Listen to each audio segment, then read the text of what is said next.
Hey guys, Pat the Pauper here. Got another episode of Cardboard Conversations. Joined this evening by the incredible MTG Gaming Bob, now going with the channel name Pure MTG. See, I did it. You're not making it I'm easy, pure as Bob. the driven snow. Oh, geez, you with the snow, man. I had like 20 inches at my house over this snowstorm. Such BS. Real heavy stuff too. We did have a bit of snow here today, and it was on a travel day. It's like the first real day of snow that we've had snow on the ground. Like it snowed a little bit before, flurries, but it melted when it hit the ground. This is the first day we actually, hey, there's snow on the ground, and the roads were a little bit slick today. So Mm. it's been a hell of a day. But as part of that, was listening to a podcast in the car because I spent 6 hours in the car today, and it had a I won't call the content creators out by name because I don't want to poo-poo on exactly what they were saying. But one of the things that they called out, so if you're a big Magic nerd and you can figure this one out, their podcast essentially was saying, or at least part of it said, "Who cares what Richard Garfield thinks?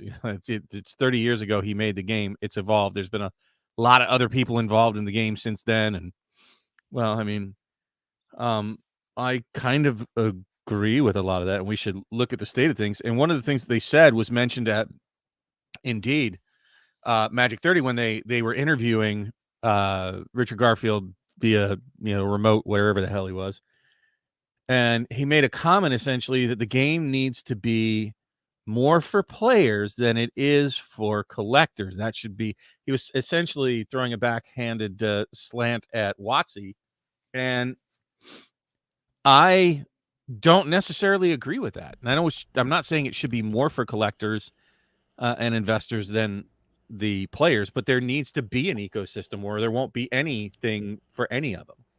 Mm. Right? Yeah, I'll be honest with you. Yeah. It's the collectors and the investors that create the financial backing for the game, not the players.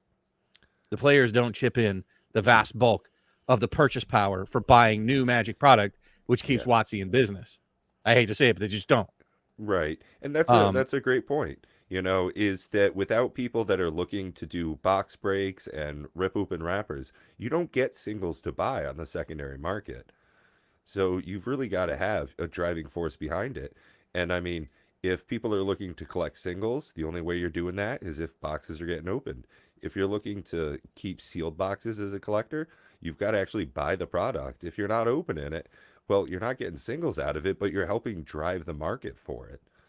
Yep. Most players aren't buying cases of Magic cards, right? When I was just a Absolutely. player, I didn't buy cases of Magic cards. I might buy one box Hmm. or two and then fill in the rest with single purchases. And I'm like always been half between a player and a collector. Most players will only target what they need. In today's world, in most formats being, non-tournament legal anyways, there's no real tournament circuit for Commander. Proxies are just fine in most play groups. Just some elitist play groups don't, but then it's fine. But I'm saying that a vast majority of players out there are proxy. Let's just say people are proxying. The players are proxying cards at a rate unheard of in Magic's past. Matt, you want to weigh in on that? You have any thoughts on that? I'm trying to think of when I played Standard back in Innistrad days. I'm trying to think if I bought more then as a player than if I do now as a sealed collector. And I'm not sure. Because every time I went up for FNN, Friday Night Magic, to play in Standard, I would buy something. I would buy at least a box, if not more. We would do pack battles. We would do rip it or ship it. We would do all kinds of stupid games that we would play. And I'm trying to think if I would spend more now. I think I had more money now. So I think if I were to like have the same amount of money I had now, go back then, I think I would spend more playing Standard than I am now spending now. But I have no idea. I don't agree with that. The game needs investors to survive, but I don't know what kind of data there is to back that up. I don't think there is really. But No, and I agree with that. And I think that's people are moaning and bitching about M30 and this and that and the other silly thing, and they think they're missing a bigger problem, which is what's frightening to me. You know, I don't think we haven't had a chat yet with the three of us yet.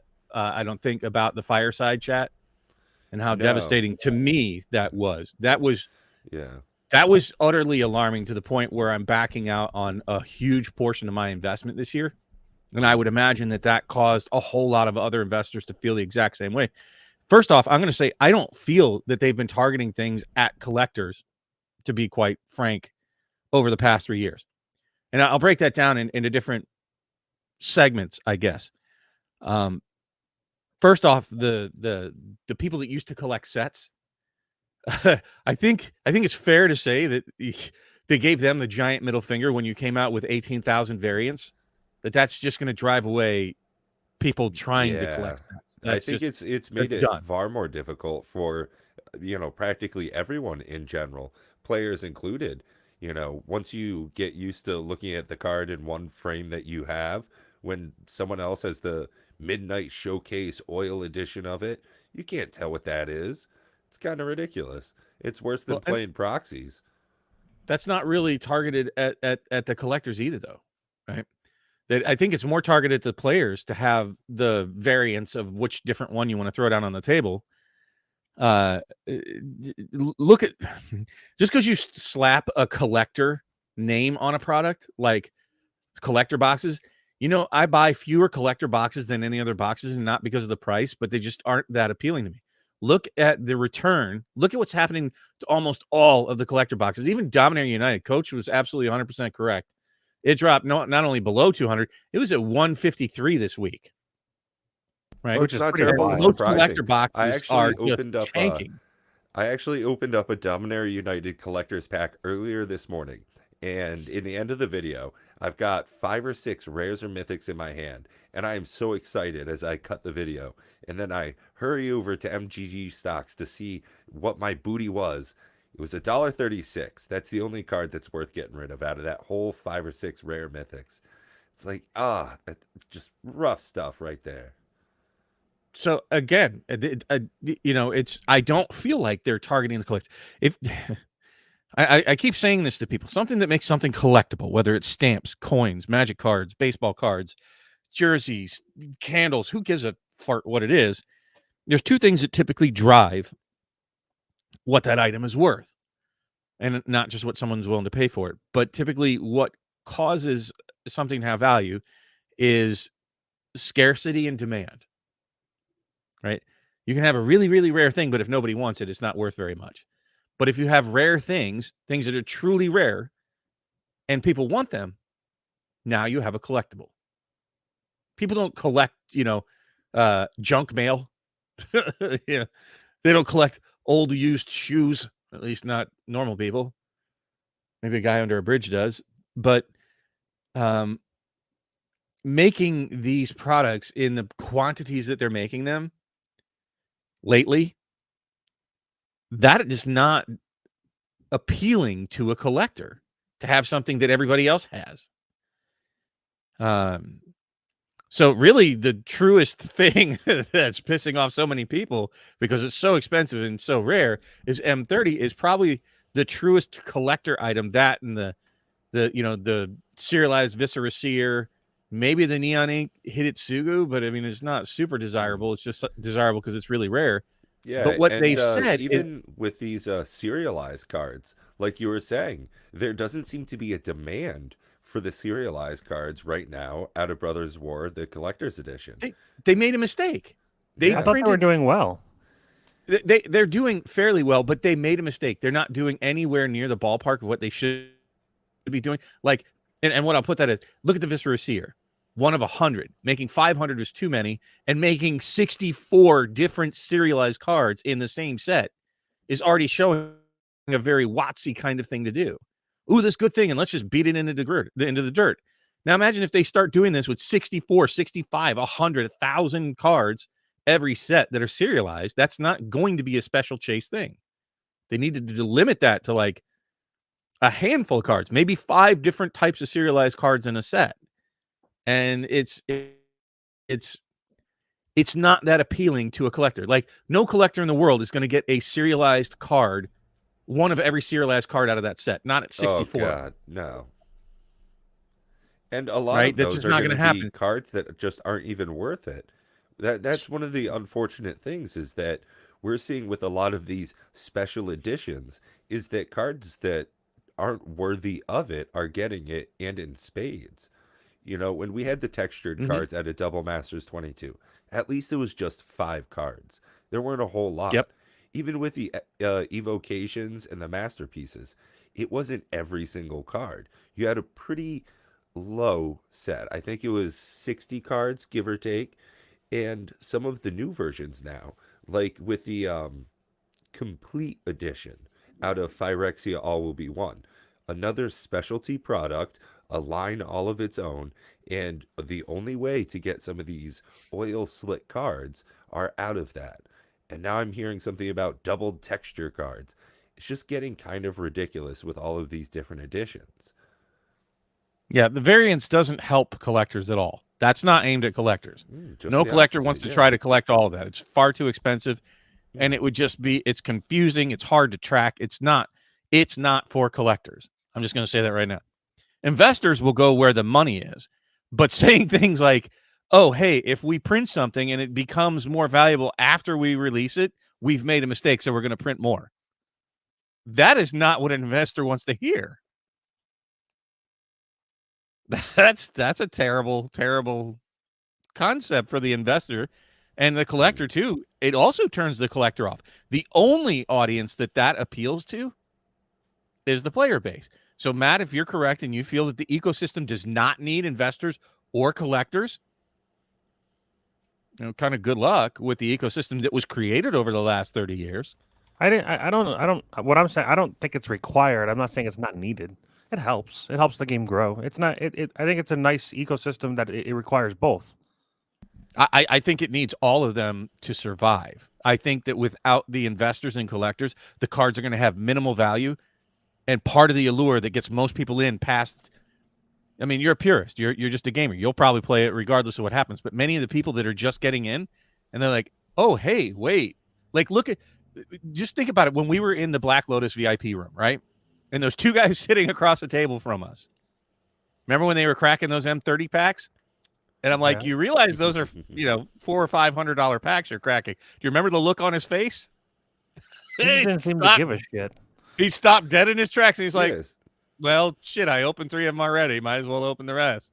He Yeah. just kept going. Yeah, Yeah, you're there. I mean, make it happen. I'm just saying Matt, that. I've got an interesting pose for a question here.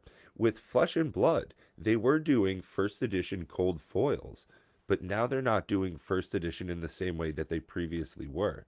They were doing an unlimited schema for secondary releases to get cards into players' hands. That's changed a lot. Do you think that that's reflected in a way that people right now in TCGs and CCGs aren't really looking to collect? I think a lot of collectors have stepped away from Flesh and Blood. They got pissed off from the whole no cold foil thing anymore, no specialty thing anymore. More boxes are being printed, so all of those things attributed, plus the whole Monarch thing. The Monarch first edition was that whole fiasco. Long story short, they printed too much of it, and there was a distributor that basically was kind of shady, and they kept a lot of the product, and they made it scarce on purpose, and then flooded the market and completely tanked the crap out of the product from 1,000 to less than 100. So there was a very bad sour taste in a lot of investors' mouth because they all probably lost 1,000, if not more. And I think that is a perfect example of what happens when you chase away the investors and the collectors out of an ecosystem. However, I would say Flesh and Blood is probably the most successful it's ever been at the moment, because of the player base is growing, and the collectors, from what I understand, the new Fab 2.0 is doing better. I actually have stepped away from Flesh and Blood, not because I don't like the game, not because the whole investment thing. I kind of lost money from Tales of Aria, and that's fine. I still hold them in my, they're still behind me. I'm not going to panic sell. I'm just going to wait. But the main reason why I stepped away is just because of the format of the game itself. The inability to play in multiplayer, my play group just doesn't. They're not interested in playing one-on-one. When we have 5-6 people over, we don't want to play one-on-one. We want to play as a group. So Flesh and Blood has a multiplayer format, but it's still player versus player, and it's strange. It's weird to learn, and my group just didn't show interest, so I unfortunately wasn't able to play. But the PvE that's coming out, hopefully will change that. I still really think that Flesh and Blood is a fantastic game. Different than Magic, but still, it fills a niche in my brain of a different kind of way to play. And it helps me forget about Mana Screw and Mana Flood. Yeah, And that's interesting. It's very difficult for TCGs to break into the market. It has Sure. been for decades. It seems as though for the last good number of years, the top three have really been set. And Flesh and Blood had a really good go so far. I don't think they're going to die off or anything like that. Not for Nah, quite they're a while. growing. Yeah. And that's something I worry about with Lorcana coming up, is that it's going to be difficult for them to really get a big player base that is as dedicated as even Yu-Gi-Oh players. There's a lot of Pokemon players. As much as we see pack openings and collector videos on it, I think that new entries like Lorcana are probably going to have a difficult time, even though they've got such an incredible base of artwork, artists, and money behind them for advertisements. A lot of their stuff is going to be seen all over the place, but it's real difficult to get into the market, as we saw with Flesh and Blood being such a new and innovative card game. Well, I mean, I think the jury's still out. We'll have to wait and see what happens with Lorcana. Yeah, I'm interested. I'm curious to see what happens as well. But with Flesh and Blood, like I said, I think that is the epitome of what you see happens when you have an exodus of the collectors and investors from the ecosystem. Now, it might be the healthiest it's ever been for players, but if you go look on TCG Player, even Monarch boxes are like $80 a piece. Most of the boxes are in the 60s, right? They're not moving. They are deadlined, from release. They are. However, the new The set cold foils aren't Essence- worth anything. The mythics really aren't worth anything. They don't sell much. If you look at the volume, it doesn't sell tremendously well. You can go see all that. I've been looking into it on TCG Player, and it's not a dead game, but it doesn't have the volume that it once had. So it had all this massive hype for a while, which puts it on people's tongues. It puts it in people's ears. It grows the game. But once you lose the excitement from the investors and the collectors and the money that's involved and the hype train rolling, well, it doesn't spread as fast either. Which is where Disney's going to have an advantage. Yeah. From what I understand, Dynasty's been doing quite well, and that's the newest set. Go look at the price of a box. As long as MetaZoo doesn't do good. And that's one of the it's doing well. What I dislike about that game is how meta it is. The whole play concept of it is something that I don't enjoy. I really do like some of the mechanics that are in Flesh and Blood. The whole idea of gearing up an adventurer to go out and do battle. That's pretty cool. It's reminiscent of things I enjoy. Whereas if someone's wearing a hat, this card does 1 extra damage to him. That's not really my gig. It's not my speed. So I'm not a big fan of MetaZoo. It is interesting that a lot of it does really seem to be by the investor side, the collectors. I was watching the game. As a matter of fact, Attitude's talking about the Vikings-Colts game. I did see that they were up at 33-0, and I stopped paying attention. That's pretty crazy. That's a pretty big turnaround. Speaking of tough BBD, to hear, Chris. he sent me a Christmas gift. It's one of the latest videos that we have on our channel. I recommend you go check it out. The Christmas videos are pretty special when it comes from BBD. So I encourage you guys to go check it out this week. It's me blathering on for half an hour, and you don't get to see my beautiful face. But it was an interesting opening. I won't spoil it any more than that. Go check it out on Pure MTG, because we are pure as the driven snow. I haven't posted a video in like 2 weeks because I've just been playing Path of Exile. Yeah. You know what? It is what it is. Hopefully the people, keep watching, and we'll post videos as we see fit. I do want to put more videos out, Yeah. but I've been intentionally avoiding it. Talking mostly here on live streams and whatnot. But I didn't want to put out any myself. negative Nancy videos. I think there's way too much toxicity in the environment right now. Yeah. And even if it's just to debunk what other people are saying, which would be most of where I'd be going, I don't want to put that kind of content on our channel. Yeah, I know what you mean. It's been difficult lately in the community, and I'm not sure why, because I see so many positive things that I'm looking at that have just gone by, coming up, and, to look forward to even further into the future. I've got a lot of great boxes set behind me, and I'm looking forward to being able to buy back. You're looking at, sets that have gone by in the last year or two are at still a pretty fair price for what you get. And even if it costs me $130 to get into Nicoria, that's a great experience for that price. Drafting that with a couple of friends and some people get to leave with really good play pieces, that's right up my alley. So I don't know what everybody's moaning about, especially with really cool stuff like I'll tell you what Elish it is. Norn.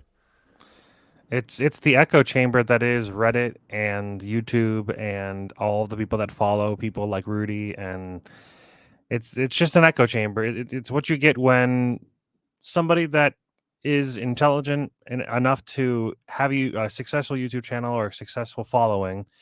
And I say intelligent, I should say more wise or whatever they did to get there. They did Talented something enough. obviously that we can't, or haven't done yet.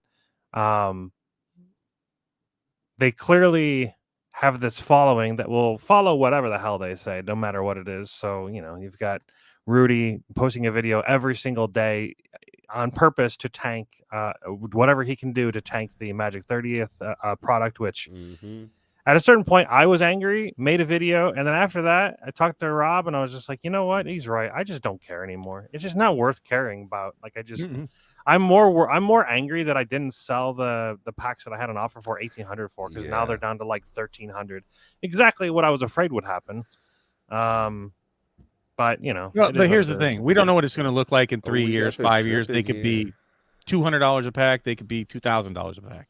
Let me put it this way: I ran some numbers. As a matter of fact, I had Decoy over at my house yesterday, and I was teaching him our format. By the way, the Commander Raids format. I bought him the Kaldheim Commander decks. He hasn't really played at all, so that was his first real introduction into playing Magic. Was him and I, just 2-player, doing the beginner Commander Raid format. We barely won, and we were up to like turn 11 or 12. It was amazing.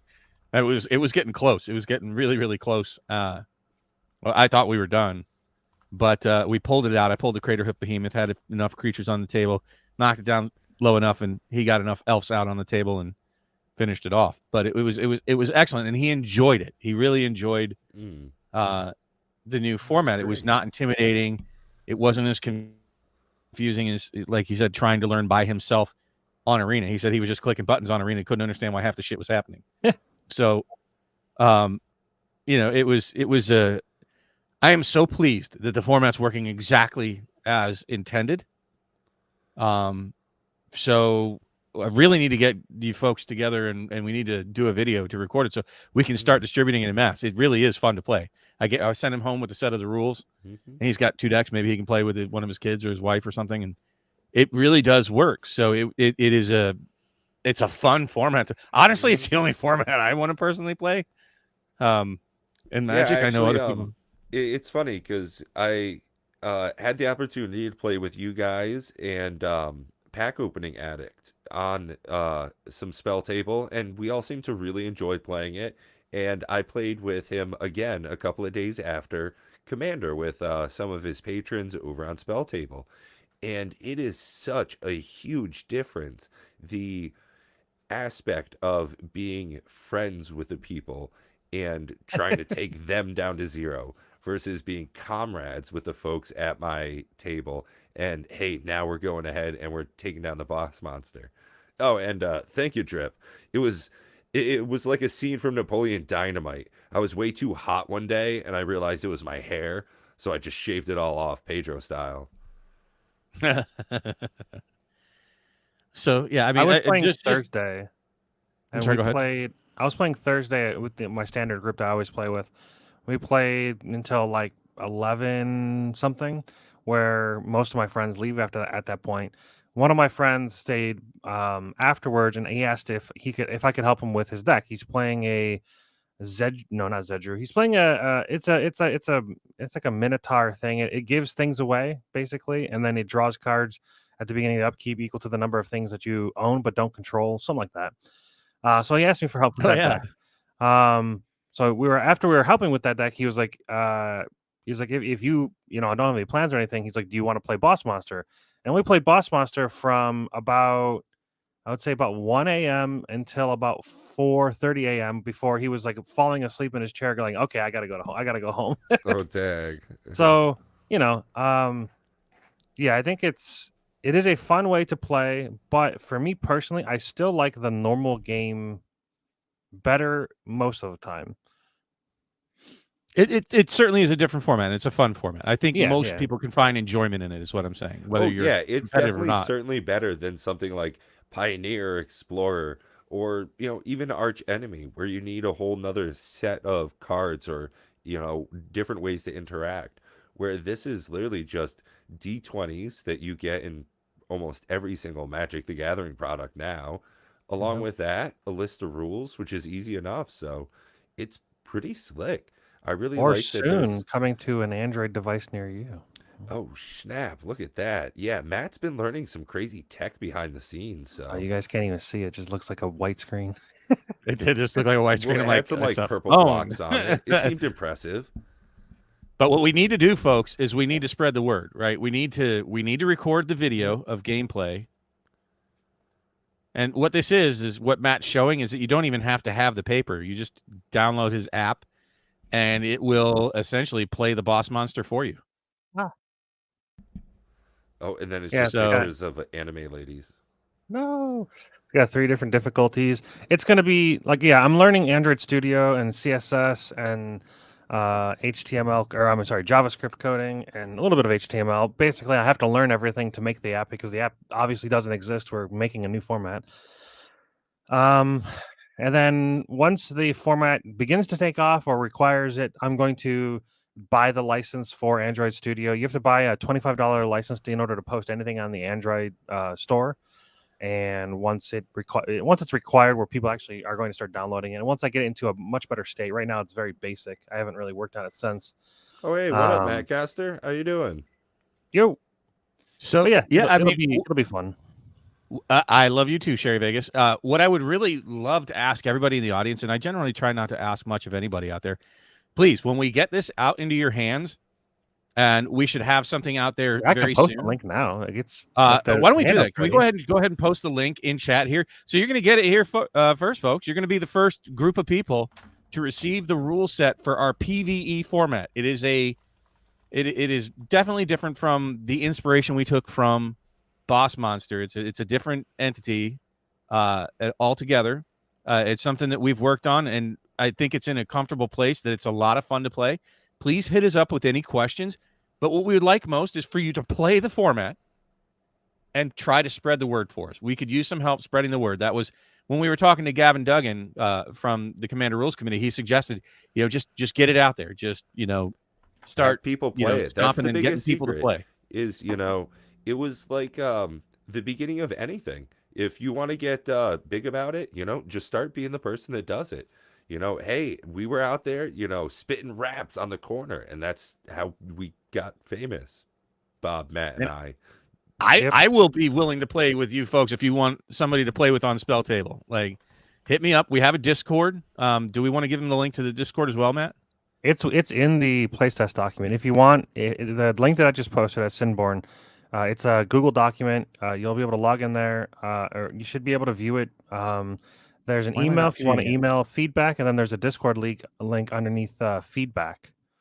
It's on the first page, like the third paragraph. So if you guys want to please join the Discord, and we'll have the ability to put games together there for Spell Table. It's a ton of fun, folks. And for those of you that aren't familiar, we have created our own flavor of a Commander format that is PvE, meaning player versus environment, where all the players are actually on the same team It's cooperative, and you're battling a boss. So we either all win together or we all lose together. It's a ton of fun. You could basically take just about any commander deck that you want. There are a lot of mechanics that don't work at all, like counter spells and I win cards. But outside of that, it's fairly straightforward. And there's a lot of cards that do incredibly well. You know, we've seen some stuff that is just, you know, really crazy good. So it's real interesting. Honestly, attitude, you can't beat me like a redheaded stepchild because you can't attack each other. Yeah, exactly. You're all working on a team. You literally can't do that. Yeah, you're all in a party together, as it were. So it's like the one Magic game that you couldn't beat me like a redheaded stepchild. But I appreciate the sentiment. Yeah, that's you can right. beat the boss monster like a redheaded stepchild. Yeah, Dave, if you're good we enough. made an entire format so you can't counterspell us the whole time. Suck it. Yeah, so I guess he wouldn't like it so much because counterspells really don't work in the format. Yeah. But it was a ton of fun when I played with Decoy. I wish he was here tonight to talk about it. And like I said, it was his first introduction really to Magic. And he said, yeah, I can really see the appeal of this for people that don't play. You know, it's a little intimidating if it was to come along and you just come in and kick my teeth in trying to teach me how to play the game. So it really worked out. It was the first time I played with somebody who didn't know Magic for this format, and it worked out extremely well. So I was excited about that. That was just happened yesterday. I mean, perfect. Couldn't have asked it to go any better. The game dragged on. We barely won at the end. It was good. It was just good. It's great. Yep. I mean, that's exactly what you want to hear. I'm really looking forward to playing this with my pod after the holidays. Everybody's kind of on hiatus with their families and such. So probably January, we'll start getting to roll some dice and look up the numbers off of the sheet once we get over there. Or by that time, you know, Matt's going to have that application live. So it's really going to be a really great time over the next couple of months. This is exciting. Well, yeah, I mean, you can be on the same team there, Matt Caster. That would be great. We should, and I don't mind if anybody for those of you content creators that have it. So long as you guys here don't mind, you know, if you want to stream the games, like the more help we can get spreading the word, the better. Sure. So for your channel, if you want to stream live games to show people the PvE format, I think it really could catch fire. It's a ton of fun. If you please just give it a chance. Absolutely. Pack Opening Addicts, he was really excited to be able to, you know, bring this over onto his channel. He's trying to expand his kind of stuff there. So you might see it there, here, over on Pure MTG, and feel free, put it over on your channel. Since it's a cooperative experience, a lot of underpowered decks can really be held up if you as the content creator are bringing the power. So Dave, because you've got all that incredible juice packed in those variety of decks you have, you could bring someone along with you that might have a more entry-level style. And the pair of you can go ahead, along with some other help, beat down that boss monster. You know what's funny is what I've noticed so far, and I'm probably the odd duck out here, is that multiple times during development so far, I've heard more than one person feel so good about this format that like we should monetize this. We should make money off this. This is good enough to make money off. But I think that adds a whole new element that is problematic. But like when I make the app's going to be free. I'm not going to charge anybody to download the app. There will be no ads. I'm not going to do ads in the fucking banner. I hate them personally, so I'm not going to put them in my app that I'm developing. But there will be a donate button if you want to donate and help support the creation of it. I do have an idea of product that could be a product line that could be derived from this. But until it takes off, there's no real reason to bring it out. But you know, there's cool things you can do with the boss monster format that is monetizable. But at the end of the day, realistically, I just want to create a format that people enjoy. So I'm not really too concerned about monetization. But it would be cool to do. Have your own product line sounds cool. So I'd do it if it's meritable. Or as content creators, we can do some prize support for the people that want to participate with us. If we have some sort of like, that's a good idea. If I'm going to give away shit, it'd be more involved in that than just, you know, hey, show up to our channel. You know, I'd rather have some meaning behind it. So yeah, I'm down with doing prize support for something like this. I don't know what Matt Caster you're referring to with Just Friends. Is that like OnlyFans? I don't know what that means. No, But, Just Friends is a movie. Okay, I don't know. I'm It's going to about say a dude he and a did girl. They're not just watch friends, it. but they fall in love eventually. I don't know. It was an okay movie. I don't know why he's asking you about it, but I don't know. We can maybe you and him talked about Hit me it, up and later. We could become just friends. Yeah, right. I don't know. But I mean, I'm just excited about it, and I really would love to get the community to get their hands on it. I really think it's a ton of fun. Yeah. It's at least a different, what does it hurt to try 1 or 2 games of a different flavor of Commander? Who doesn't have a Commander deck out there? So, holiday film. you're saying a holiday film that you told him you enjoyed. You said you loved this movie. I don't know. Uh-oh. I am old and I forget things, so maybe that's something I forgot. Diabetes is a bitch. I Get forget it shit on all in the the time. back of Thanksgiving dinner or something. Just forgot it was a movie.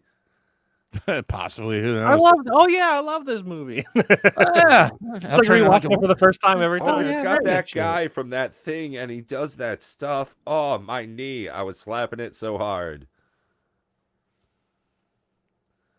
It is entirely possible. Matt Casher, I'll be honest with you, I struggle to remember yesterday. I literally had to remember. I was like, was Decoy over yesterday, or was that like the day before? I had a dream, Bob, that you and I flew out to Vegas again and just were just fucking playing Magic. I was Were just we like apparently... were we nuts to butts on the airplane again? I literally had to what's sit, great so about if it's that the way is I in my normally sit, dream, we were just there in Vegas. There was no flight. Poof, and We you were were there. here, and then we were I in Vegas. really have to describe this physically, our plane flight. So Matt's he's a big dude. I'm a fat dude, but Matt's a big human being. And we're on what airline was that? Was that Frontier? That was Spirit, right? Going Frontier. out? It was Spirit first, then Frontier back. Spirit. Oh my God, the seats Oh, were so tiny. shit. Literally, so Oh, he's up yeah. against the window on my left, and I'm sitting like this for 4 hours. Like that's such a crick in my neck. Well, that's what you get for like, flying it's Spirit. just jammed I in. Never yeah. again. Spirit wasn't bad overall. Spirit, It was just the too airlines for small. skinny people. Yeah, it was Holy like if you're skinny, you're fine. Like Well, if you so they not can, just like, skinny, just but don't be jam more tall people either. in Like there. short, skinny people. Yeah. That's what that airline's for. It's an airline for children. It's just Frontier it's was so surprisingly roomy. Frontier was much big. It felt roomy after that shit. It wasn't Yeah, like exactly. Delta, but Jesus. Attitude. I do it every day. And by the way, you sure smell different when you're awake. But Yeah, right. It's the at any fear rate, I do want to hormones. talk about like this week. So we were bashing sort of the amount of variance that they have, and holy effing variance in Phyrexia. All will be one, or Pauper is what it's starting to be called. But it looks to me, folks, like the item to get, and I've already ordered a case of it when I'm said I'm cutting back on Magic. I ordered a case of the complete bundles. So they're going to have a new booster pack, in case you're not aware, and it's only going to be in the complete bundles. Now it has the oil slick raised foils, because that's going to be easy to say when you start drinking. Yeah, that it's going to have 10 oil slick raised foil basic lands. Because how many different variants are there? Does anybody know? Has anybody counted the actual number of basic land variants that are in? Oh, just basic lands? All will be one. I think there's like 9. Somebody said something like that. 3. It's like, holy shit. 3. That's a lot. But the oh no, there's definitely way more than 3. Like there's one for each basic land, but I only see like the normal basic land, the full art like world basic lands, and then there's like the Phyrexian basic lands. And then there's the oil slick raised foil basic lands, and yeah, and then there's also the retro frame basic lands as well. Yeah, it goes on. It's like every time I think that it's like, oh, somebody shows me a new one, I'm like, oh shit, I didn't really catch that. At any rate, that seems to be the product to have. I'll be honest with you. If you're gonna buy anything, it seems like so the bundles are $80. Pretty cool. Yeah. The bundles will be $80, but instead of 8 set packs, they're gonna have 12. Now, it didn't say that it has a die in it, so we'll wait to see if there's a die. That would be weird, wouldn't it, if they departed from putting a die in the bundle? Would that be the first bundle that doesn't have a die? I think think so. so. I don't So think let's see if they're- it's in there, but I can't imagine that they will. It looks like Well- all 40 of the lands are going to be foil instead of like, the 20 foil, 20 non-foil. 12 set packs. So if you value set packs at just like $5 a piece, which I think is, reasonable, that's what times 12, that's $60 just in set packs alone. And who knows what you can value that complete specialty booster ones. for, Yeah. because that's the only place you're going to get the oil slick raised foils. It'll have 2 of a pool of 20. I want to say it was mythics.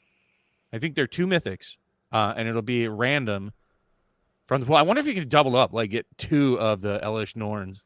Oh, geez. I would Like in the highly same pack? doubt it. I'd expect that they're going to be incredibly rare, even out of, it's going to be hard to get your hands on that many of them. So I think that one, I agree. it would just come down to demand, because I think we've pretty much got a secure idea on the supply side, is that it's a very difficult product to get. It's one very specific line. They're, I think, $80 plus shipping and handling. So some places you're going to see markups. It's going to be near $100, and you're getting a random chance in those packs. So yeah, those cards will probably hold a pretty high premium. And I can't imagine that they're going to have people multiple. want them. I can't imagine they'll have multiple print waves because of how specific the things are inside of it.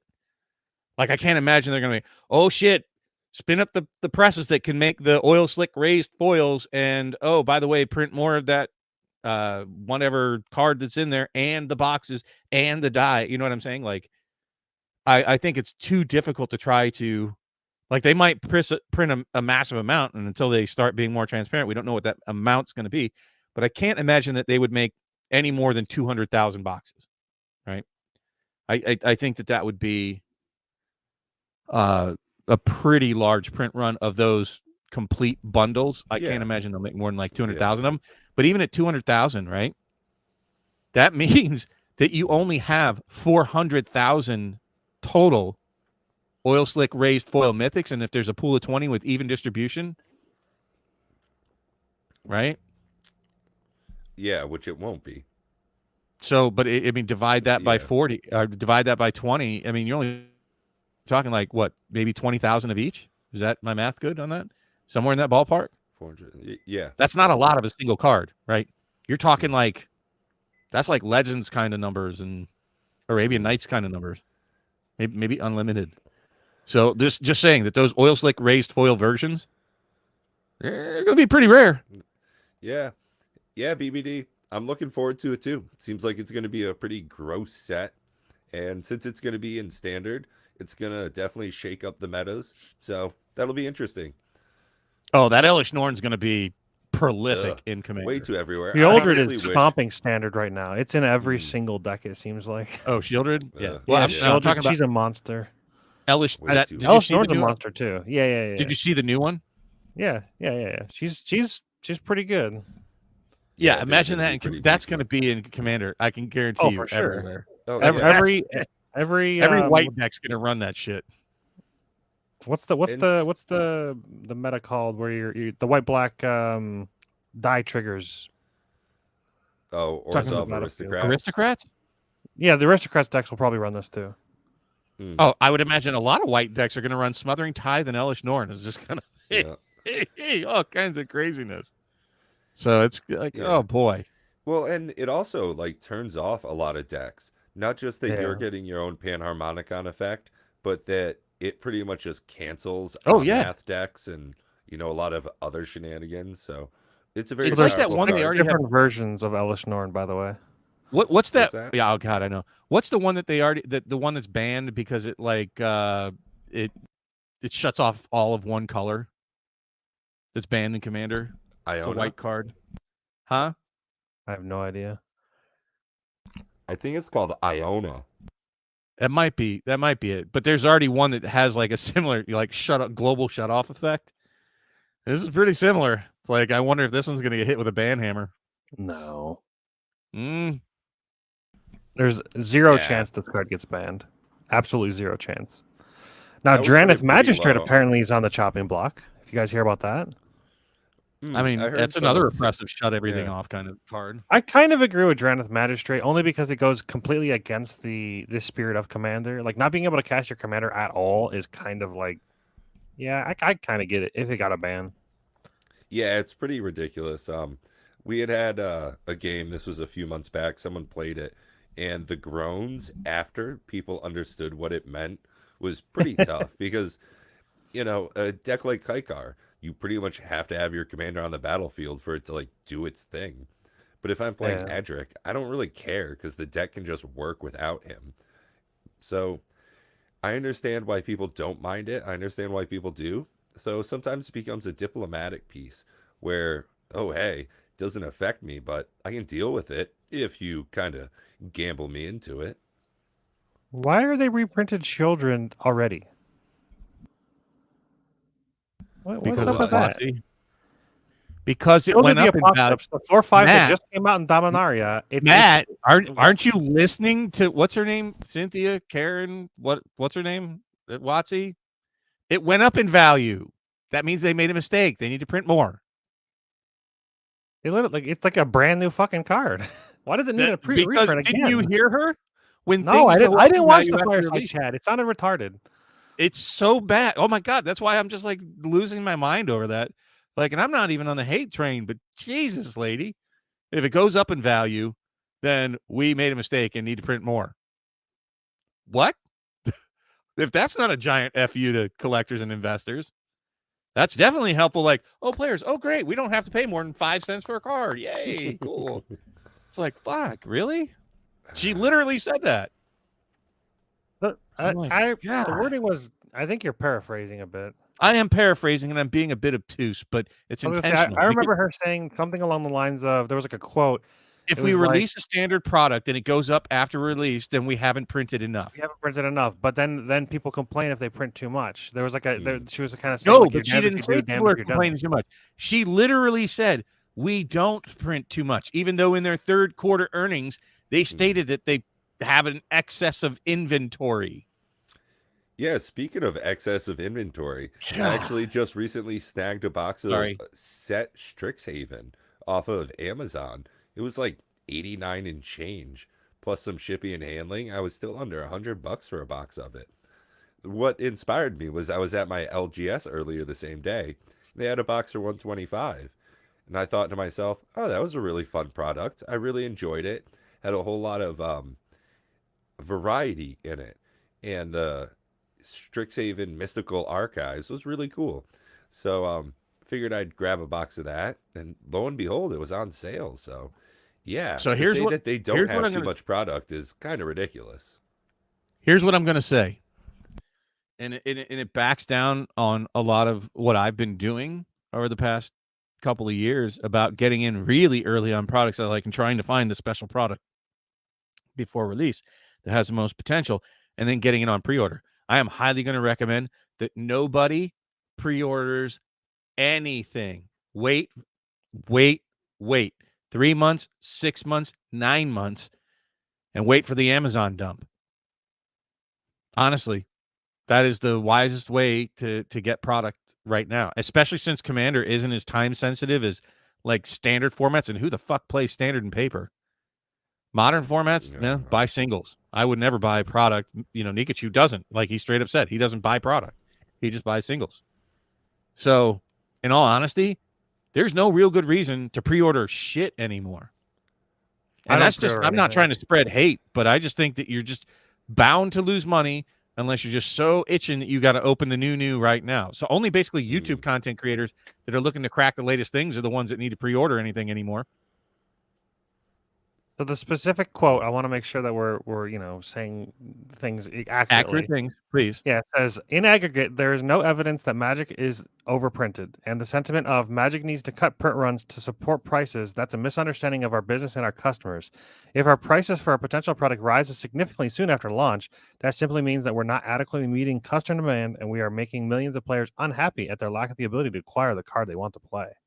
Which I do agree with. If they print too little, then the players get screwed because all the collectors come in and go, well, it's all mine, and they don't do anything with it, and they just sit on it and do nothing. I mean, okay. And what I'm going, it is if they print too much, then it's the opposite problem. Then nobody it is wants a it. legalese way of saying almost that we don't want box prices to spike. We want to make sure that people can get our product. Well, they do. They say that. They say we don't. We don't participate in secondary market activities for Magic products, nor do we derive any revenue from trading or selling. So they don't care about the secondary market. That's not their job. Oh, dude, later on, she does mention secondary market and starts talking about it. At any rate. But what I'm saying is I am definitely paraphrasing, but it's inconsistent. It's logically inconsistent to say that in aggregate, meaning if you sum everything up, that we're not printing too much. Like that is just, I am paraphrasing, but that's what she said. She literally said that there's nothing telling her that they're printing too much. But if you look at their quarterly report, their third quarter report, the latest one that's out, because they don't have a fourth quarter report yet, it shows that they have excessive inventory. They mention it 4 times in the report. So which of these statements, does that seem logically consistent to you? That we're not printing too much, but we now have an excess, a surplus of inventory quarter over quarter that we didn't have before. And you're telling me you're not printing too much? When you're stacking shit up in inventory, it's not like you're prepping for a large release. It means you have too much and they have to sell through it. And that's when they were talking about people being price sensitive. That is not logically consistent with what she said in that fireside chat, saying in aggregate, we're not printing too much. Go fuck yourself, lady. Give us the real numbers.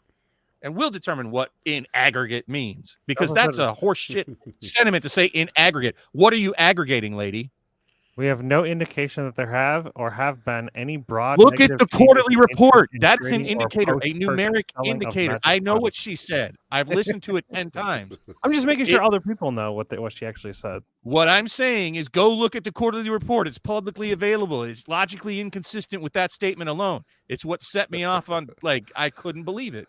And then she starts quoting, and you can go look up that quote about how that printing too much of a card, too many copies of a card, may not have anything to do with the secondary market value. I thought they didn't look at secondary market value, lady. You just told you don't look at it. Well, then why the fuck are you saying that the drop in prices of cards on the secondary market has nothing to do with the quantity of cards available? How would you know if you're not looking at the secondary market? In aggregate, there was no evidence that Magic is overprinted. No. I'm talking about the prices of Magic cards. Needing to cut print runs to support prices. That's a misunderstanding of our business and our customers. I love the political talk. It's garbage. But go look at the part where she talks about how printing too many copies of a card may not have anything to do with it losing value. I'm like, if you're not looking at secondary market, then how do you even know, lady? Get bent. That fireside chat just fired me up. I'm like, you're out of your mind. I need to listen to that after this. Sounds fun. Oh, dude, it's painful. Dude's talking about going to fucking cocktail parties. How disconnected are you from your average Magic audience? Well, people didn't know me at cocktail parties, but they do now. What? Yeah, it was definitely more than a bit withdrawn from your average Magic player. More than it's not aimed at the Magic player. That was clearly aimed at stock investors. It was an in investor Hasbro call. That don't understand what Hasbro does and clearly don't understand Magic. Oh my God. I don't even talk about it. It's the holidays. It's a week from Christmas. I want to have fun. I got an Underground Sea from Sherry Vegas. Did you guys see that? I posted it in Discord. I did see that. That was pretty tasty. Sexy. Pretty Clean. sweet gal you got there, Bob. Oh, she's amazing. She's amazing. And she puts up with me going on these. You can ask her. I go through these tirades in the house too, like stomping around the house. Sure. I have to listen to me rant about Magic. And she doesn't care, but she loves me. What was that, Matt? I believe it. Yeah. Oh man, that chat had me fired up that day. I couldn't believe it. I just like printing Magic 30. I like being on the contrarian side of that and supporting the product. And just as low as it is, look, folks, do you realize if the numbers are correct and they're around like 12,000 boxes only in the wild, including the ones that are at the LGSs, if my math is right, that makes only about 40 copies of each 40 copies of each retro bordered Power 9. Yeah, so There were 1,100 copies of particularly Alpha. rare. Yeah. That means that's insanely rare. Yeah, but they're real cards versus fake. I don't know. They mean They're nothing not to fake. me. He just wants to see you get redder. They might mean nothing to you, and they are not tournament legal, but they are collectible items. See, that's the thing, is it depends if they mean a lot to other people, really. Just because they are rare. Supply, we've got that on lockdown, but demand, is there a lot of want for this? So many people were hateful towards the product. A lot of people, like Matt, don't see them as actual play pieces. A lot of other folks probably won't either. That's not what they're intended for. And do people even want them as collector's items? It's really up for debate. So we'll have to see in the next couple of weeks and months through sales to really reflect what people say with their wallets on these. I think you have to wait years. I mean, it's a collectible item. It's a collector's item. It's one of those like rare things you're gonna have to see.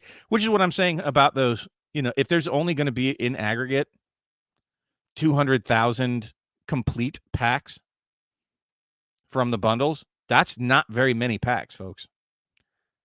Right? That's a really low number, and I would bet those things are going to get cracked in mass. So in 3 years, 5 years, if you have one of those packs sitting around on your shelf, people are going to say, what the hell is that? As long as they don't keep reprinting the shit out of them. But, you know, that is what it is. I don't really see that they make too much for a collector. Speaking of reprinting the shit out of stuff, Dominaria Remastered's coming out in, well, about 4 weeks now. Now, it looks another so good. reprint set. Yeah, I've got the same thought on it myself, Matt. And I'm thinking about card prices. I watched a review video earlier, 20 cards, the top best cards in Dominaria Remastered, that kind of theme. And they were showing prices the whole time. And I kept thinking, well, that card's going to go down, that card's going to go down. And I was trying to gauge in my mind how much it would be impacted.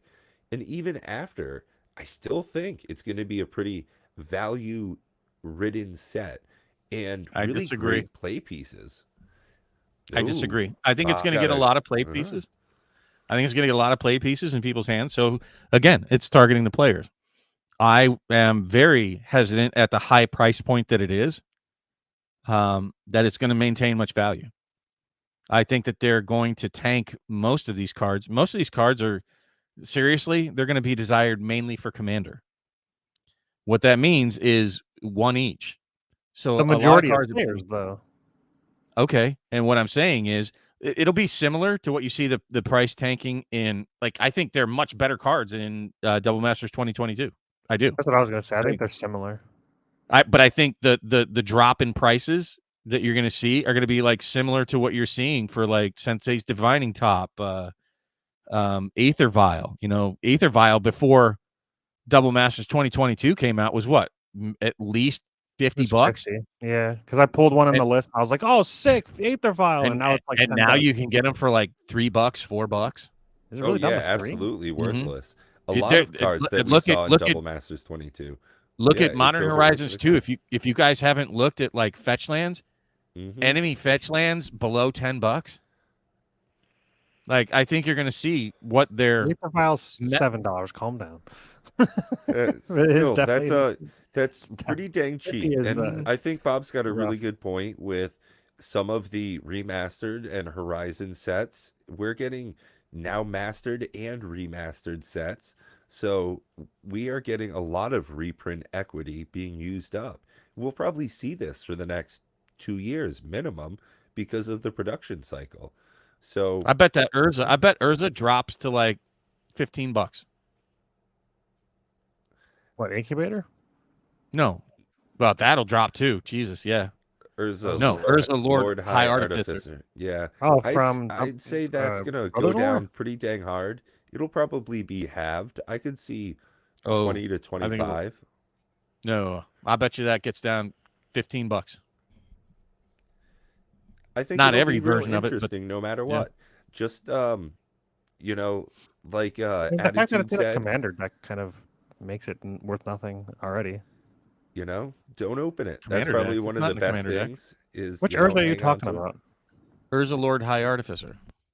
There's Urza Chief Artificer, who's the commander leader of the deck. No, I'm talking about Dominaria Remastered. They're reprinting Urza. Oh, and I thought you were talking about Brothers War. Yeah. The $50. I don't think he'll go down that much. Oh yeah. He is a monster. He is one of the most powerful cards in Magic, I would say. I think he'll go down, but I don't think he's going to go down less than like probably $30. This is the third printing of him in 2 years. And he stayed above 50 on all of them. Well, stayed above 4. He's at what, 86 from Modern Horizons, 47 from the non-time shifted one. Dominaria Remastered, he's pre-ordering for 40, 54, and 65. I don't know. He's a monster card. So. He's already pre-ordering, which is ridiculous pricings for 40. Oh yeah. Well, I mean, like I'll stick to my $15. You know, pre-ordering cards, especially singles from sets. Mox was super hot on Imperial Seal. He was a real big advocate of it even before release, and he talked about how he bought one for 300 because he thought it was just going to go up and up from there. I just looked it up earlier before he got on stream because I'm looking at offloading my foil version. It's like still under $100, even the foil editions.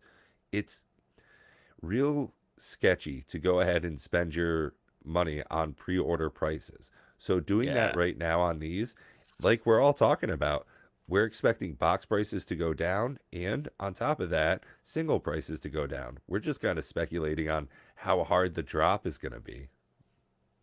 I'm expecting it to drop quite a bit. First of all, I don't think that a lot of people are paying attention or giving enough accountability to the state of the market, to the state of just general financial affairs out there. That we're deep in a recession, and I don't see any signs of it letting up, maybe even all year. Magic is a luxury product, and most of the time, luxury items tend to get hit the hardest during recessions and depressions. They're the first thing that you cut out of your budget. Make no mistake, Magic is a luxury item. So I think that it's not just WotC doing this, but we're getting also the additional downward pressure of a bad market. Typically, sets during the first month of the year tend not to do so fantastic. They keep making better and better sets. You know, Kamigawa last year was great. The double feature was ass. This is a good set. Don't get me wrong. Many of the cards are fantastic. Birds of Paradise, Sylvan Library, Urza's Incubator. They all have great places in it. An entire all the tutors. But I'm telling you, all those tutors are going to drop drastically in price. They were a scarcity print. And Urza's Incubator, I bet it gets down to $10, $12 card. Yawgmoth is really good. He's strong. I don't know how much he's worth. He'll be a $10 card. I'm telling you, these cards, they're going to drop drastically in price. Drastically. Well, so that's one of the things I think I've got to weigh against that, though, in my opinion, is the amount of this product that's going to get opened is probably going to be pretty minimal, especially the collector boxes. On pre-order, they were like $260 plus shipping and handling. I think they're up to like $300 now. So it's pretty expensive to get into a box of these. It's $25 a pack, plus your shipping and handling and such. For collectors? It's not going to be easy. Yeah. Oh, I was going to say draft boxes are $189 right now. Yeah. Yeah, honestly, especially with, Phyrexia All-Will-Be-One is coming right on the heels of it. So, oh yeah, it's not. They easy talked for about Magic spreading players out nowadays. next year, but did they really do that? They moved it 1 week. They moved Phyrexia All-Will-Be-One by 1 week. Which, from what I understand, screwed over a bunch of people because there was like events that were planned around the release schedule, and then they completely screwed everybody over by there's like conventions that are like already planned and already like we're going to do like a pre-release event for that, and then all of a sudden they just can't do it. Now that people talk about reserve list violation and the oh god damn it, what is that called? Heart of the Cards Yug? No. What they could try to sue the promissory estoppel. Now, what you just described could absolutely have a lawsuit against WotC for promissory estoppel. That, hey, we've already reserved these spaces. We've already sent out literature. We've spent money on something because you said you were going to release product on at X time. Now you're shifting it. You just cost us money. That's promissory. That is violating promissory estoppel. I don't know. I don't think anybody will have any ground on that, specifically because of any movie ever that's been pushed back, along with video game releases consistently and constantly being pushed back. I mean, shit, I should be playing Diablo 4 right now. Clearly not happening. So, I don't know. I don't really I should be see playing how anybody... Frosthaven. Yeah, whatever happened to Hytale? You're talking about it from different. You're talking about from different aspects. Like, if people have already planned conventions, if they've already planned spaces, it's a bit different because they're out money based on a promise that you said you were going to release at a certain time. Movie theaters just announced it. They're not out any money. It's not like they built a movie theater or did something special and they're out any money because the release date is a week later. But if you have a release party and you specifically pay to have a release party, then So, I mean, like I'm saying, that is more in line with violating promissory estoppel than what people complain about the reserve list, which they didn't violate anyways. It definitely does screw over Magic players. I mean, no matter how you see it in illegality, the actual practicality of it is that people are definitely out money, time, and expenses, no matter how you see it. It's definitely a 50-50 at best. I'd like to say that, yeah, they're trying to listen to us and they want to, give the community what they're looking for, a little bit more breathing room. But on the flip side, the community, the people that are setting up conventions and get-togethers are kind of hampered because of this change as well. So there's a lot to take in from it. Let's see what happens going forward. I think it's going to be difficult for them to space out their products more, just because of how far in the future they've already set their production lines. As much as I don't want to agree with Rudy and I don't want to agree with MTG Lion, I do feel like there's a changing in the guard needed in order to... I think that's the only way I would restore faith in WotC at this point, to invest in the amounts that I have been over the last few years. I just...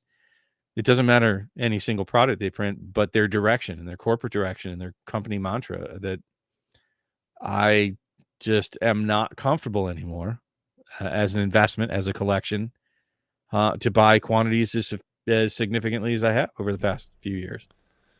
Oh, I know exactly what you mean. I've been saving to get a new computer here pretty soon, but I've also been having to put away a decent amount of money because I wanted to get Dominaria Remastered. I still think it looks like a great set. So I also want to leave the country. I want to go on a great vacation overseas yet again. I don't know if Magic the Gathering is still going to be such a worthwhile buy for me to put my money into. So definitely, I might have to, slow down the brakes a bit more. You know what is worthwhile? Commander Raids. Doesn't cost you a penny. Yeah, it's free. Absolutely. It's free, folks. That's something to get Magic happy about. Seriously. And it's a shitload of fun. It's pretty fun, yeah. It really is. I mean, understand how different Matt and I are, like just philosophically, game-wise. And for us both to agree that something's fun, that says something. It can feel a little oppressive at times, but that's but if it didn't, then it would be trivial. Right. Right? Yeah.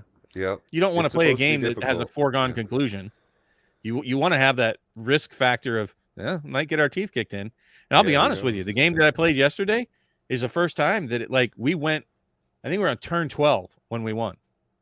Like, how many games have you seen make it to turn 12? Yesterday we got to turn 18 before we finally died, but we were like out of the game for most of it. Ugh. It was just like sack all your stuff, sack all your stuff, sack all your stuff, sack all your stuff. Oh, discard your hand, mill your cards, but it wasn't killing us, which was really annoying. So it's just like, I'm not conceding until it kills me. Yeah, and it got to turn 18 to kill me. So and then it creates a bunch of like blockers. And it had like 35 defenders. Like I stopped counting at a certain point. And that is something we've still got to talk about as far as development. Is I love the idea of having some blockers, but the actual gameplay mechanics of it is very difficult. We were trying to do that when we were playing with Pack Opening Addict. You know, Mhm. what's the best way for blockers to work? That's also a very subjective thing. The way I would block versus the way he would block versus the way you would block. Yeah, there's a Yeah. lot to be put into it. And I don't know, we've got to tweak a couple of things here and there. I mean, it could easily be changed to that no attacks can happen this turn, or like a global fog. Like Hmm. the problem is that I think that Magic needs, in my opinion, you can't remove creatures from the boss monster, because if it doesn't have creatures, Yeah, it's no longer Magic. It's just a big punching bag. It's right. like And I literally just think, you swing mana yeah, dorks in, you swing, you literally just, that's yeah. the best thing to do. You just swing every Hmm. turn. So I feel like there has to be a road bump. I don't know if creatures are the best way, but I think that there has to be some kind of road bump. And the more I people that we mean, get creatures playing, are, the better ideas we can get and stuff like that. Or just simplify it and creatures block one thing each. Sure. or you add additional effects like oh damn it, what's the card from Urza's Legacy that when you when the creature does damage to you, destroy it. Oh, it's getting No mercy. reprinted in Dominaria No mercy. Remastered. Yeah, Yeah, no having no mercy. mercy effects on it. But Hmm. there are certainly ways that we could refine it, and certainly if you guys play it out there, please, we definitely really want to have feedback from you. We want to hear honestly, you know, like, oh hey, this sucks, or this is great, or it might be better.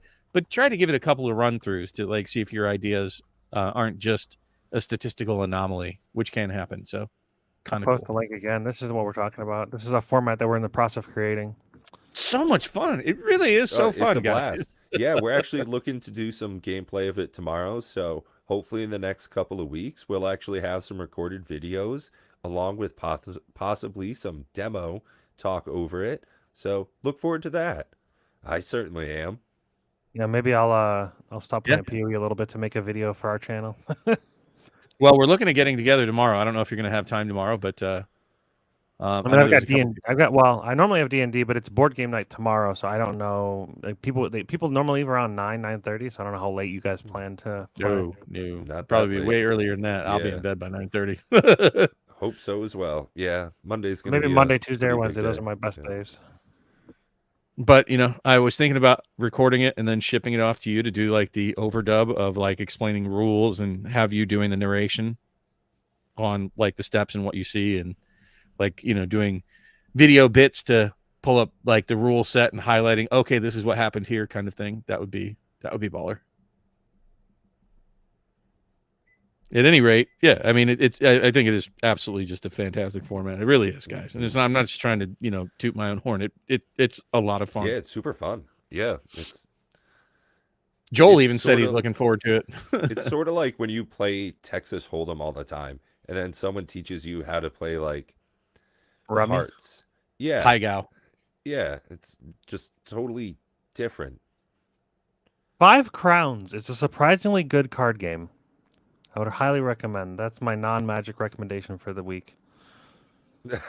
See, there we go. 5 Crowns. It's like this. It's a card game that's basically like you use they're called runs and books, and each round, each player gets a certain number of cards, and that whatever number of cards you get is wild. So, like if you get 3 cards, 3s are wilds. Plus, there's jokers in the deck, and your whole objective is you draw a card. It can either be from from the discard pile or from the top, and you either make a run, which is like 4, 5, 6, whatever, or you make a book, which is just 3 of any kind, three of any card, and then your whole Pretty much objective like is to Rummy. play that and go out. And every round goes up. So you get the next round is 4 cards, next round is 5 cards. And the nice thing about it is if you've ever played like Phase 10 or what's the other card? Phase 10 is another one of those things where like there's like a stipulation. It's like for this round, you have to get like a run of 4 and 3 of a kind. And then like everybody has to get that. And if you don't get that, you just lose all the card. Like the points are just, you just lose a ton of points because if you didn't get to go out. At least with 5 Crowns, when one person goes out, everybody else can put down as many cards as they're able to, and then they get stuck with the rest of the points. I don't know. It's just a better feels good game. It's a good game for family. I highly recommend for the holidays. Interesting. But yeah, similar to Rummy. good. Very very similar to Rummy. Sounds good. Well, I don't really have much more magic wise this week. Like I said, I really wanted to kind of say a few things about the fireside chat here on our stream, I wanted to talk about the idea that it definitely feels as a collector and investor that we're being pushed out more than any other segment of the Magic ecosphere. Yeah. Those statements of saying that, like, if something goes up in value, that they're like, what is significant? 2%, 5%, 10%. It doesn't bode well, considering that they have a surplus of inventory because people are too price sensitive, or what they call it this time, price inflexible. It's At our cute, cocktail parties. Yeah, they said price sensitive. Yeah. No, they said price inflexible on this one. Oh, did they? Yeah. So they changed it up because they got too much heat for price sensitive. So they're clearly not scaling back the amounts that they're printing. They're clearly not scaling back the variance. As a matter of fact, it's like they hit overdrive on variance with all will be one. It's a little bit crazy. They are not slowing down the number of products that they're releasing. They are not slowing down the variants of the products that they're releasing. I think there's 10 variants of the product of Phyrexia all will be one. Listen, I think actually 11. I'm cool with variants, but 6 is a bit much. I will say that. I think 3 is fine. So I'm just saying, at any rate, they're what I'm saying is they're not listening to people. You said they're listening? Bullshit. And if they're listening, they're just saying, who cares? We're going to do what we want. I do what I want. I run with 12 gangs. I commit hate crimes. It does seem to be one of those things where, they're saying one thing and doing just yet another, which is pretty much corporate speak for we're making money. So shut the fuck up, sit down, and open your wallet for me, hey? Well, they were basing that off of 3 years ago data, which was a super anomaly, not the 30 years of product history. So I'll say the lands look sick. I mean, I love those. Which lands? Which lands do you like? The oil all slick? of them. I like really the Phyrexians more, but I like Well, there's two different. There's two different versions of Phyrexians. I only see one. Nope. There's the raised oil slick foil basic lands. I'm looking at the normal ones. And how do you know they're normal? It's hard for me to tell. We should just bring it up. Jesus. I guess we're going to continue on. We were just kidding, folks. We can wrap up. I mean, I'm just looking at the land. I don't mind. We got shit to talk about. Let's do it. If you want to talk about it, obviously there's like people that I'm assuming you're not the only person. So right now we've got some discussion about the different types of basics, and I've personally been really excited to see some of these as well.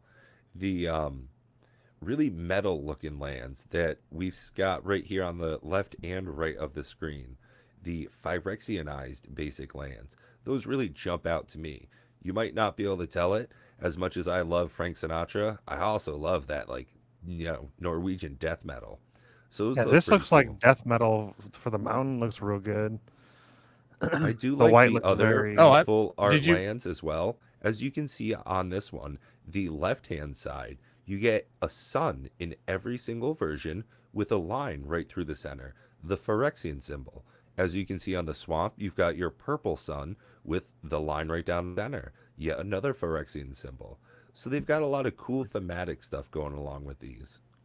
Hold on. I don't see the raised oil slick foil ones. Can you go up? No, they're not in this list. That's what I was saying. I didn't know what you were talking about. All right. Well, here, I have one I can share. There's no oil. Well, there's oil. That's raised oil slick foil. Here. You keep saying raised. They don't look raised at all. Where did you read raised? When I went on Amazon, they just said oil slick. They didn't say raised. I think they said it potentially in the video. I know they're textured. Gotcha. I think they called them raised oil slick foils. Here. So these are the basic lands.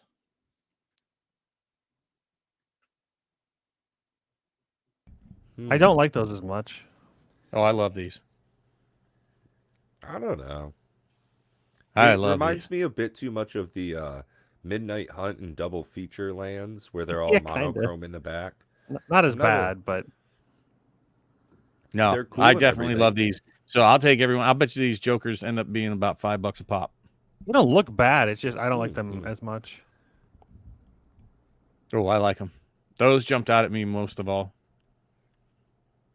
But I think all the lands were just even the basic lands looked very thematic, right?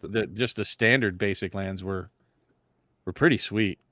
But these are the raised. You get 10 of these in those complete packs, along with 2 mythic oil slick foils. Did they say raised oil slick foils? I got to go look at the damn video. On Amazon listing. I didn't see raised anywhere, but I know. But hold on, I got to go to somewhere else. I don't know. Hold on. It was on the.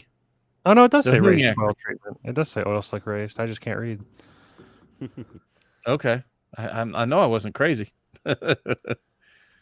but yeah. So these are going to be textured lands. They'll be the only textured basic that so far. But if they do well, that just means they're going to print a shitload of them. You also get a complete edition exclusive foil card storage box. Oh my god! Yeah, I'm kind of curious to see what that looks like. Yeah, I bought a case of it already, so I'm happy. I got them at 6. There's 6 bundles in a case. Usually, I mean, unless they change the quantity of that, they could change that at any time. But I got them at $62 a box, so I'm pretty happy with that. Pretty damn cheap. Yeah, that's delivered with taxes, everything. So yes, I don't know if it was a mistake because the same company that was selling them. I went to their TCG store to buy it because I felt a little more confident buying through TCG store. The same exact store selling the same complete bundle for $88 a piece. I was like, wait, what? I'll buy it right from the store then. Yeah. It's like, okay. Funny stuff. So I was like, I don't know. They don't have any seller fees on their actual site. Well, what I'm wondering is like maybe they had the wrong price, like their price listed on their site as a mistake, but I was able to put the purchase request in. So I'd imagine that's probably what their profit margin is, like $20 a box. So sometimes that happens. I know I've caught Prodigy that way. And they're like, and you'll see it change immediately. As soon as I place my order, somebody's like, damn, that's the wrong price. And you'll see it go up. I had the same thing happen with some Ikoria Collector blister packs, the single hangers, like you see in Ed's videos there. They were like $18 shipped at one point, and that was just wrong cheap. So I had like a whole grip of those at one point. Boy, that was such a good time. Yeah, darn tootin'. I told you. Definitely open them. Well, that's why I've got, that's why I've got, pieces like Deadly Rollick, Fierce Guardianship, and Deflecting SWAT sitting in hard loaders. Oh, because I think those are going to be more difficult to, get reprinted. I think those are going to stick around for quite a ways. So I am going to put one more card. I saw it yesterday in my Hug deck. You guys familiar with Alurin? Alurin doesn't sound familiar. No. Aluren. I could bring it up here real quick. That's what she said. I think it's reserve list from Tempest. When I type in Alurin, the first thing that comes up is Alurin combo. Oh, there are definitely combos with it. No Any doubt player whatsoever. may play creature cards with converted mana cost 3 or less without playing their mana cost as though they had flash. Yeah, here, I'll bring the card up. So it's an enchantment. It is an enchantment. It has flavor text. Squee bounced up and down. I see a horsey and a piggy. And if you don't shut up, hissed Marie, you'll see a kidney and a spleeny. Maybe I can. Oh, this is much better if I do it this way. Sorry. Let me switch my screens here because I'm old man. Get off my lawn. But I'm getting better at this. I am getting better at it. There, you can see it a little it's better. Super true. So there, yeah. So since it applies globally and it doesn't say opponents, that'll work. Anybody who has a 3 casting cost creature before they blow up this enchantment can just throw it out on the battlefield as soon as this hits the table. Yeah, like all of them. It doesn't seem as though there's a cap on it. Nope. Just now they don't count as being cast. So if you're looking for cast triggers for like something like a Tulane or something, it's not considered being cast. That's incorrect. What? Do they have Oracle test? The Oracle text of it is any player may cast creature spells with mana value of 3 or less without paying their mana cost and as though they had flash. Cool. Yeah, so that's Oh, it's perfect. Yeah. That's like extra fire. Yep. So like anybody who's playing an elf deck, it's like, oh, we or goblins. Oh yeah, and I mean, especially if we've got like some haste enablers, you know, the whole You mean like Concordant Crossroads, which is in my deck? Yeah, especially in green, you know, that's pretty ridiculous because if that and an elf ball deck, you can just go right the fuck off. Yeah. That's the idea. I saw it and I'm like, oh, that'll make a good addition to my deck, actually. Yeah. That would be super tasty to see around. More fun for you guys. So, all right. So that's the basic idea, folks, for ours, you know, group hug type stuff. That's what I do. I'm the hugger. I'm the hugger in the group. And it works well. Bob is the big spoon to our format. I am. I love hugs. Hugs are great. I think it, you know, outside of that, hugs suck. You know, like it takes a whole lot of cards in Magic's history that you would just go, no, I don't want to give my opponents any kind of advantage. Yeah, right. Like I just, for the most part, don't understand why you would want to do that out in the wild. But to see how it works in this format, and it's just like, holy shit, I've heard about these, and now right here, this is a totally different functionality. And a card like this, the detriment would be that other players could have the same effect. Well, no, that's a benefit for everybody. Yeah, and there's actually a black card. I don't remember what it's called. It's a 5/6 flyer that anytime an opponent casts a spell, they create a blood token. And when you swing in with him, he's a flying vampire. He's got flying and trample, and he gets a +1/+0 for every blood token the opponent has. So since the boss monster can't spend the blood tokens, they just rack up. Every time it casts a spell, it's just going to keep stacking up blood tokens. And that vampire is going to swing in for +1/+0 till it dies. And it feeds Dockside Extortionist at that point too. Right. Yeah. So I was like, oh boy, I don't know that we thought about it. I mean, it doesn't break the format, but oof. No, that's a fun synergy. I like seeing that stuff come up, which is one of the things we've talked about in our developer chats a few times, is how some of these interesting play mechanics can work off of each other. And I think that's absolutely phenomenal. It's something wonderful to see come to fruition. That is a totally different type of gameplay. So some of these combos that work out this way are really fun. It's one of the most exciting things about this. Yeah, it's a lot of fun, and it gets you. What's really nice is it makes you look at a lot of Magic cards in an entirely different way. 100%. Yeah, like when you draw them, and you're like, this card's fucking bad in this form. Yeah, right. There is a if you go down at the bottom of the format of the actual spreadsheet or the page rather, there is like a rules section, or rules or guide section where like there are stipulations or there are situations where you know like what do you do in this situation, and because there are so many cards in the game, we can't really account for every situation. However, we're going to keep adding things to that list of like how we would suggest handling them. At the end of the day, it's up to your table how you want to do it. One way I was thinking about for the dead card situation, when like a card that references like your opponent's lands, like obviously your only opponent is the boss monster. He doesn't have lands, so there are no lands. Right, Felwar Stone, totally Felwar garbage. Stone, Exotic Orchard, Exotic stuff Orchard, like that. right. Yeah. In that situation, there is a cycling mechanic, and I actually thought about a perfect way to do it because we have 3 different formats. On easy mode, it's free. On medium, it costs 1 colorless, and on hard mode, it costs 2. It makes it fairly simple. That's the rules I'm going by, and you at your home table, you can do whatever you want. You can make it always free. You can make it never happen. You can kind of the benefit is like we're giving you an outline of like how the format can work, and then you can kind of adjust it to your home table and see if whatever works best for your group. That's one of the ideally I want any deck to be able to play against the boss monster, but counter spells do nothing, so they are completely dead cards. So you have to have some way to get rid of it. Yeah, really, right? So and basically what we've kind of resolved to whenever we have serious questions or differences is that Rule 0 really needs to be used effectively for your play group, right? If you want to put in cards that make the format trivial, because we won't be able to account for everything, then by all means, play them. If you want to play it to where it makes the format trivial, I don't think you'll have much fun with it. So you may just want to exclude those cards. Yep. You know, we're obviously not.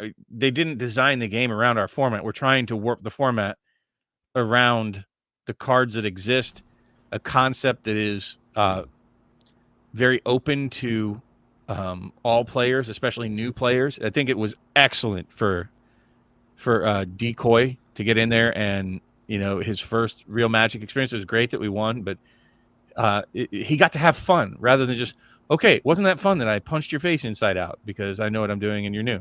Right. Look what I can do with my deck. Versus, and hey, this is the assistance I can offer because of this interesting play style that my deck can perform with. And you get a benefit from it as well. So you can, play along with me, bud. It also creates feel-good moments when, like, your opponent's popping off. It's like when you're popping off, everybody else is like cheering you on, like, hell yeah, go off. And then like when your other teammate is going off, you're like, okay, yeah.